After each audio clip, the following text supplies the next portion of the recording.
안녕하세요. 동글아빠입니다. 이번 시간에는 기술사 127회 토목 시공기술사 종목의 서술 2교시에 대한 강평을 진행하겠습니다. 먼저 각 문제 읽어보면서 난이도 체크하겠습니다. 2교시의 1번 연학지반의 판단 기준과 계량공법 선정 시 고려사항. 2번 문제 사면 보강 공법 중 소일 네일링 공법에 대해서 설명하시오. 3번 거푸집 동발이 붕괴 유발 요인과 안정성 확보 방안에 대해서 설명하시오. 4번 연속 압출 공법 ILM이고 인크리멘탈 런칭 메서드의 특징과 시공 시 유의사항에 대해서 설명하시오 나왔습니다. 이어서 5번 토피가 얕은 도심지 구간의 터널 공사 시 지표면 침하 방지 대책에 대해서 설명하시오. 마지막 6번 도심지에서 개착공법에 의한 관로 부설이 곤란한 경우 적용되는 비개착공법에 대해서 설명하시오 나왔습니다. 강평 진행하기 전에 잠깐 안내 말씀드리겠습니다. 이번 127회 서술 같은 경우는 서술의 1번 문제에 대해서는 답안을 전체 공개하고 가능한 한 상세하게 강평을 진행합니다. 1번을 제외한 나머지 문제 2번에서 6번 같은 경우는 대제목과 중제목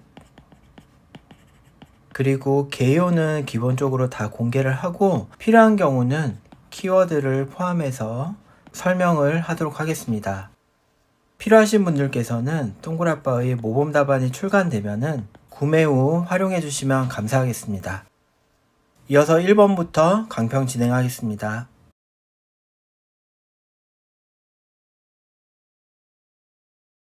127회 서술 2교시의 1번입니다. 연학지반의 판단 기준과 계량공법 선정 시 고려사항입니다. 당연히 연학지반이라는 전제조건 하에 판단 기준은 물어본 첫 번째가 되겠고요. 계량공법 선정 시 고려사항은 물어본 두 번째가 됩니다. 대제목부터 확인하겠습니다. 1번은 개요. 대제목 2번은 연학지반의 판단 기준. 가운데 페이지 대제목 3번은 연학지반의 계량공법 선정 시 고려사항. 마지막 페이지 가운데 대제목 4번은 결론입니다. 개요 1번 연학지반이란 지반의 지내력이 부족해서 상부 구조물의 하중을 안전하게 지지할 수 없는 지반을 말합니다. 전제조건에 대한 내용이 개요 1번으로 옵니다. 개요 2번 연학지반은 모래 및 점토 지반으로 구분해서 정량적인 수치로 평가하거나 하중 지반 관계로 평가할 수 있다. 물어본 첫 번째 문제, 판단 기준에 대한 내용이 됩니다. 개요 3번, 계량공법 선정 시는 구조물 및 연학지반의 특성, 계량의 목적 및 경제성을 종합적으로 고려해서 선정하도록 합니다. 물어본 두 번째 문제에 대한 개요가 되겠습니다. 이어서 대제목 2번, 물어본 첫 번째, 판단 기준입니다. 판단 기준은 크게 정성적인 기준과 정량적인 기준으로 평가할 수 있겠습니다. 정성적 기준은 상부 구조물의 하중을 지지할 수 없는 지반으로 정의할 수 있겠습니다. 중제목 2번의 정량적인 기준은 수치로 기준을 나타내는 것을 말합니다. 첫 번째는 구조물 기초 설계 기준에 의한 경우, 두 번째는 모래 지반의 상대 밀도를 이용한 판단 기준, 그리고 가운데 페이지 세 번째는 점토 지반의 연경도를 이용한 판단 기준입니다. 동글아빠는 이렇게 세 가지 경우를 모두 제시를 했는데 수험자분들께서는 이렇게 표로 모두 정리하기 힘든 경우는 구조물 기초 설계 기준을 활용하는 경우는 이렇게 점토 및 유기질토, 두께, N치, 그리고 QU, 그리고 사질토에 의한 경우 이렇게 늘려 쓰셔도 무방하다는 말씀 드립니다. 자, 관련 수치는 확인하셔서 외우실 부분은 외워주시면 좋겠습니다. 이어서 대제목 3번, 물어본 두 번째 문제이고요. 계량공법 선정 시 고려사항인데 동글아빠는 먼저 연학지반 계량공법 선정 시 설계 시공의 흐름도라는 이렇게 엑스트라를 가져왔습니다. 계략적으로 보면은 원지반에 대한 지반조사 후에 구조물의 기능과 특성을 결정하는데 요 상대적인 값을 기준으로 계량공사가 필요한지 안 필요한지 여부를 검토하게 됩니다. 필요한 경우는 대책공법을 비교 설계, 시공법을 선정하고 상세 설계 후에 시공에 착공하게 됩니다. 계량공법이 필요 없는 경우는 바로 상세 설계에 들어가고 시공으로 진행되게 됩니다. 시공이 마무리되었을 때 품질 기준 만족 여부를 판단하게 되는데, 만족하는 경우는 준공하면 되겠고, 불만족하는 경우는 다시 공법에 대한 변경 설계를 하고 재시공을 한 후에 품질 평가를 진행하게 됩니다. 이어서 실질적으로 물어본 문제에 대한 답변입니다. 연합지반의 계량공법 선정 시 고려사항입니다. 첫 번째는 구조물 특성, 두 번째는 연합지반의 특성, 계량의 필요성, 계량 목적, 지방 계량 공법의 특성, 환경 영향, 경제성, 기타 등으로 구분해서 서술을 해보았고요. 이 중에 꼭 들어가야 될 내용이 구조물의 형식, 하중, 그리고 중요도 부분과 연합지반 특성에서 연합지반의 범위라든지 심도 부분, 이런 부분이 필요하게 됩니다. 그리고 계량 목적, 강도 증가냐, 치마를 촉진하냐, 혹은 배수냐에 따라서 결정하게 되고, 이어서 시공 특성과 환경 민원 부분을 참고해서 선정하면 되겠습니다. 이어서 대제목 4번의 결론입니다. 연합지반의 판단은 정량적인 기준보다는 하중 지방관계의 정성적 기준, 지지력, 치마 기준을 고려해서 결정하는 것이 합리적이다. 1번에서 말하는 정량적 기준은 N치 4 이하는 무조건 연합지반이다. 이렇게 판단하기보다는 N치와 구조물 특성을 서로 비교하는 정성적 평가로 구분해야 된다. 그러한 내용이 되겠습니다. 이어서 결론 2번. 계량공법 선정 시는 집안, 구조물 조건, 경제성 및 시공성 등을 고려하고 시공 시 계량 성과 확인을 위한 계측 계획까지 충분히 검토 및 설계가 필요합니다. 이어서 3번. 계량공법 시공 후에는 품질 검증을 위한 시추 조사 등을 실시해서 진해력이 확보되었는지 확인하고 필요시 보강 공사를 수행합니다. 이렇게 답안을 작성한 사례가 되겠고요. 연합지반의 일반 사항에 해당되는데 이런 문제도 놓치지 않고 꼭 가져가셔야 되겠습니다. 이런 문제를 가져가시면은 나중에 연합지반 문제가 나왔을 때 엑스트라로 활용하기가 좋기 때문입니다. 1번 여기까지 봅니다. 127회 서술 2교시의 2번 사면 보강 공법 중 소일 네일링 공법에 대해서 설명하시오 물었습니다. 전제 조건이나 물어본 거 구분 없이 소일 네일링에 대해서 아는 만큼 쓰라는 문제가 되겠습니다. 대제목 1번 개요. 이어서 바로 내용 보도록 하겠습니다. 소일 네일링 공법은 원지방 강도를 최대한 이용하면서 네일 또는 보강제를 설치하며 이에 대한 결과로 복합 보강 지반을 형성하여서 지반의 전단 강도 증대, 발생 변이를 억제해서 지반 이완을 방지하는 공법이 됩니다.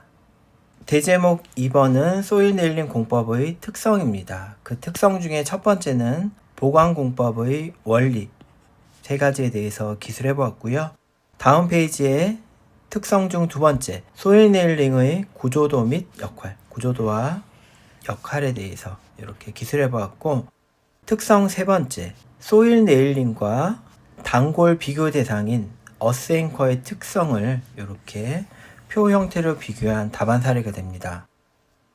우측의 대제목 3번은 소일 네일링 공법의 장단점, 좌측의 특성과 조금 겹치긴 하는데 장점과 2번 단점을 이렇게 크게 비교했는데, 실제 시험장에서는 이렇게 한 반 페이지 정도로 함축해서 정리해 주시길 추천드립니다. 이어서 대제목 4번은 소일 네일링 시공 단계별 주의사항이고, 각 시공 단계별로 주의사항에 대해서 이렇게 기술한 답안 사례가 되겠습니다.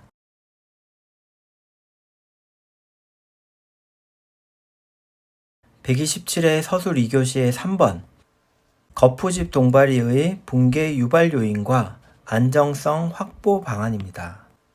거푸집 동바리라는 전제 조건 하에 거푸집 동바리가 붕괴 유발되는 요인, 그리고 붕괴를 방지하고 안정성을 확보하는 방안에 대해서 물어보았습니다. 1번은 개요. 개요 1번 봅니다.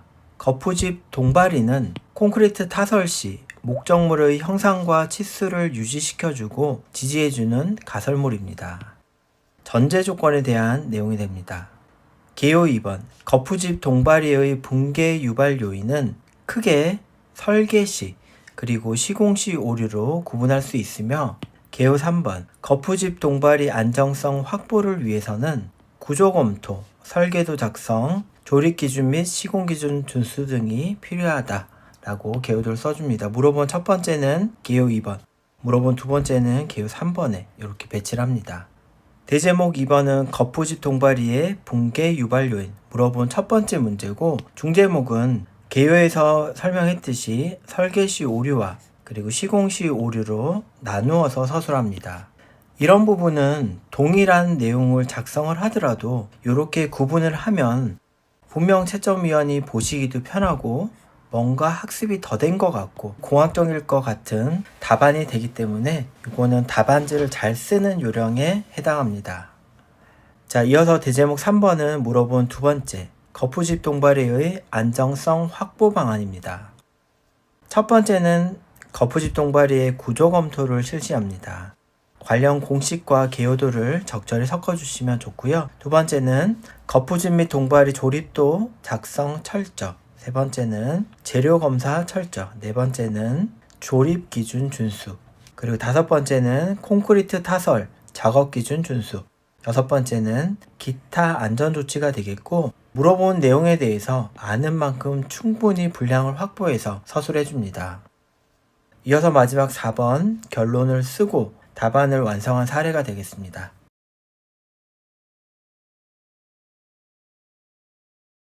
127회 서술 2교시의 4번입니다. 연속 압출 공법 ILM이고요. 인크리멘탈 런칭 메서드 ILM의 특징과 시공 시 유의사항에 대해서 물었습니다. 대제목 1번 개요. ILM 공법은 제작장에서 세그먼트 제작 후 최전방 세그먼트에 추진코를 부착하고 추진잭을 후방에서 밀어 교량을 가설하는 공법입니다. 물어본 ILM 전제 조건에 대한 내용이 됩니다. 개요 2번. ILM 공법은 제작장 설치 후 전천 후 시공이 가능한 장점과 직선 및 단일 곡선에만 적용한다는 단점 등이 있습니다. 물어본 첫 번째, 특징에 대한 내용이 되겠습니다. 개요 3번. ILM 공법은 제작장 및 추진코 설치, 세그먼트 제작, 압출, 강제 긴장 후 영구 고정 등의 유의사항을 고려해 시공한다. 즉, 물어본 두 번째 문제에 대한 개요가 되겠습니다. 이어서 본론 내용 보겠습니다. 물어본 첫 번째, 대제목 2번이고요. ILM 공법의 특징 해서 장점과 이렇게 단점을 써줍니다. 가운데 페이지 대제목 3번, 물어본 두 번째에 관한 내용입니다. ILM 공법의 구조도 및 시공 시 유의사항입니다. 구조도를 이렇게 그려주고 시공 시 유의사항은 시공 단계별로 이렇게 상세 내용과 함께 기술해 줍니다. ILM의 구조도는 ILM 공법의 특징과 이렇게 같이 써도 무방합니다. 우측 페이지 대제목 4번, ILM 공법의 위험 요인과 안전 대책입니다. 자, 이 부분은 이제 엑스트라에 해당되는데 ILM 공법 같은 경우는 고소 작업이기 때문에 엑스트라를 그와 관련된 위험 요인과 안전 대책으로 기술해 보았습니다. 첫 번째는 위험 요인, 두 번째는 재해 발생 원인은 동그라미를 표현하고, 안전 대책은 이렇게 화살표로 표시한 이러한 답안 사례가 되겠습니다. 이어서 대제목 5번 결론 쓰고 답안을 완성해 보았습니다. 127회 서술 2교시의 5번. 토피가 얕은 도심지 구간의 터널 공사 시 지표면 침하 방지 대책입니다. 저토피 도심지 구간이라는 전제 조건이 있고 터널 공사 시 지표면 침하 방지 대책 한 가지에 대해서 상세하게 물어봤습니다. 이렇게 한 가지를 물어봤을 때 그 물어본 거에 대해서 비중 있게 쓰실 수 있는 분은 그 부분을 집중적으로 3페이지를 쓰시면 되고, 그게 안 된다 싶으면은 관련된 엑스트라를 끌어서 기술해 주시면 되겠습니다. 대제목 1번은 개요입니다. 토피가 얕은 도심지 구간의 터널 공사 시 굴착 방법은 발파, 기계 굴착 등이 있겠고, 지반, 지질, 지하수 및 터널 특성 등에 따라서 지표면 침하의 원인 및 침하 방지 대책이 달라지므로 터널 계획 시 종합적으로 고려해야 됩니다. 개요에는 참 이렇게 많은 내용들이 들어있는데, 일목요연하게 내가 하고자 하는 말들을 함축적으로 우리가 일할 때 쓰는 보고서 형식으로 이렇게 써주시면 좋습니다. 대제목 2번, 저토피 도심지 구간의 터널 공사 시 전제 조건은 그대로 써줍니다. 지표면 침하 방지 대책을 위한 지반 특성 조사, 이렇게 관련 내용을 써주고요. 지표면 침하 방지 대책 중에 하나고요. 어떻게 보면 엑스트라라고 볼 수 있는데 답변 중에 하나입니다. 가운데 페이지 대제목 3번, 토피가 얕은 도심지 구간의 터널 공사 시 지표면 침하 방지 대책, 그런데 저는 굴착 방법으로 분류해서 기술하겠습니다 라고 이렇게 대제목에도 써줍니다. 첫 번째는 나틈 공법, 발파 공법을 적용하는 경우입니다. 이런 경우 지표면의 침하 원인과 방지 대책으로 이렇게 나누어서 기술해본 답안 사례가 되겠고, 우측 페이지 중제목 2번, 쉴드 터널, 괄호에서 기계 굴착 적용 시 지표면 침하 방지 대책입니다. 실드 공법 같은 경우는 지표면의 침하 형상 모식도와 지표면 침하 종류, 그리고 침하 방지 대책으로 이렇게 기술해 보았습니다. 중제목에서도 나틈 같은 경우는 발파 터널이라고 이렇게 써줬고, 쉴드 터널 같은 경우는 기계 굴착이라고 이렇게 굳이 써줍니다. 채점관에게 나는 크게 발파 공법과 기계 굴착으로 나누어서 지표면 침하 방지 대책을 기술하겠습니다 라는 인상을 줍니다. 자, 마지막으로 4번 결론을 쓰고 답안을 완성해 보시면 되겠습니다.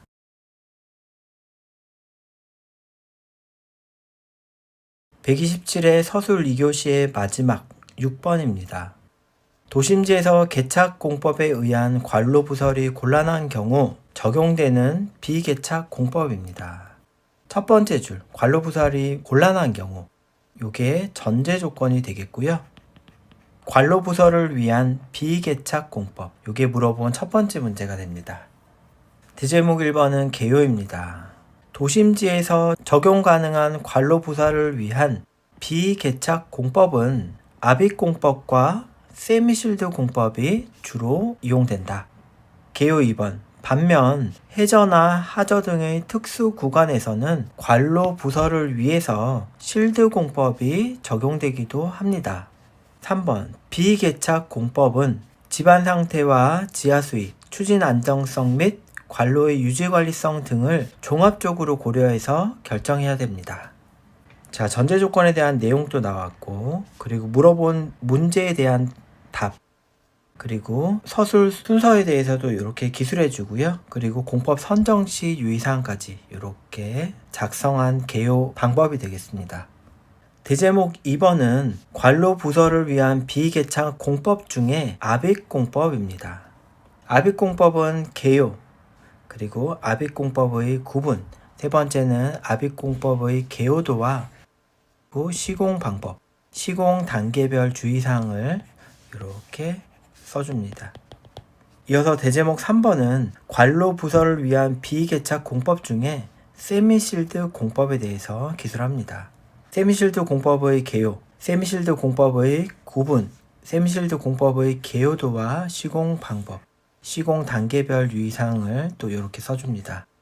마지막 대제목 4번의 결론으로 쓰고 답안을 완성한 사례가 되겠습니다. 자, 여기까지 해서 127회 시공기술사의 서술 2교시에 대한 강평을 마치도록 하겠습니다. 수고하셨습니다.